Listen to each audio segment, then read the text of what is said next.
ഇന്നത്തെ വീഡിയോയിൽ നമുക്ക് നല്ലൊരു റൈസ് ഉണ്ടാക്കാം.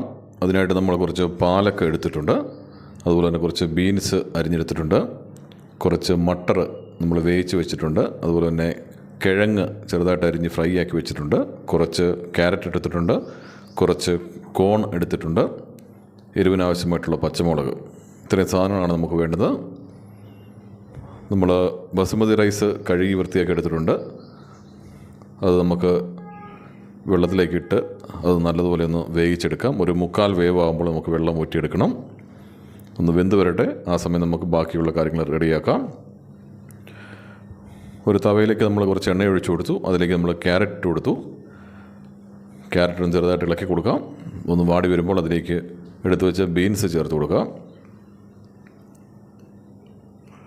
ബീൻസ് ചേർത്ത് കൊടുത്തു. അതിനുശേഷം നമ്മൾ നേരത്തെ വെച്ചിരുന്ന നമ്മുടെ കോൺ ഇട്ട് കൊടുത്തു. കോൺ നേരത്തെ വേവിച്ച് വെച്ചതാണ്. ഈ ഗ്രീൻ പീസ്, പച്ച ഗ്രീൻ പീസ് നമ്മൾ വേവിച്ച് വെച്ചതാണ്, അതും കൂടെ ചേർത്ത് കൊടുത്തു. ഇനി പാലക്ക് ചേർത്ത് കൊടുത്തു. പാലക്ക് ചേർത്ത് കുറച്ച് സമയം ഒന്ന് ഇളക്കി പാലക്കിൻ്റെ പച്ചപ്പ് മാറ്റിയെടുക്കണം. അതിനുശേഷം ഇതിലേക്ക് ആവശ്യമായിട്ടുള്ള ഉപ്പ് ചേർത്ത് കൊടുക്കാം. പച്ചമുളക് ചേർത്ത് കൊടുത്തു. നല്ലതുപോലെ ഇളക്കിയെടുക്കാം. ഇത് നല്ലതുപോലെ ഒന്ന് വാടി വന്നിട്ടുണ്ട്. ഈ സമയം നമ്മൾ നേരത്തെ വേവിച്ച് വെച്ച നമ്മളുടെ ചോറ് ഇതിലേക്ക് ഇട്ട് കൊടുക്കാം. 1/4 വേവിലെടുത്ത ചോറാണ്, അത് ഇട്ട് കൊടുത്തു. നല്ലതുപോലെ ഇളക്കി കൊടുക്കാം.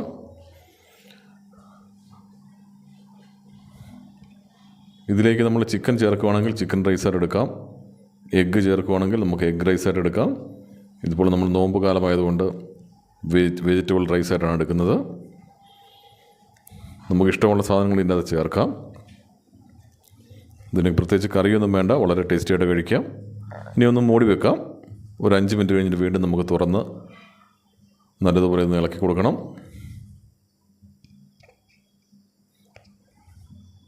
ഒന്നുകൂടെ ഒന്ന് ഇളക്കിയിട്ട് കൊടുക്കാം.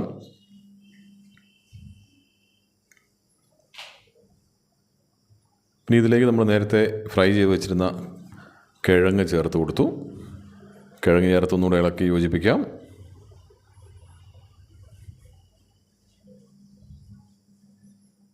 ഇനി നമുക്കിതിലേക്ക് കുറച്ച് കുരുമുളക് പൊടി ചേർത്ത് കൊടുക്കാം. അതുപോലെ തന്നെ ഒരു 1/2 ടീസ്പൂൺ ഗരം മസാല കൂടെ ചേർത്ത് കൊടുത്തു.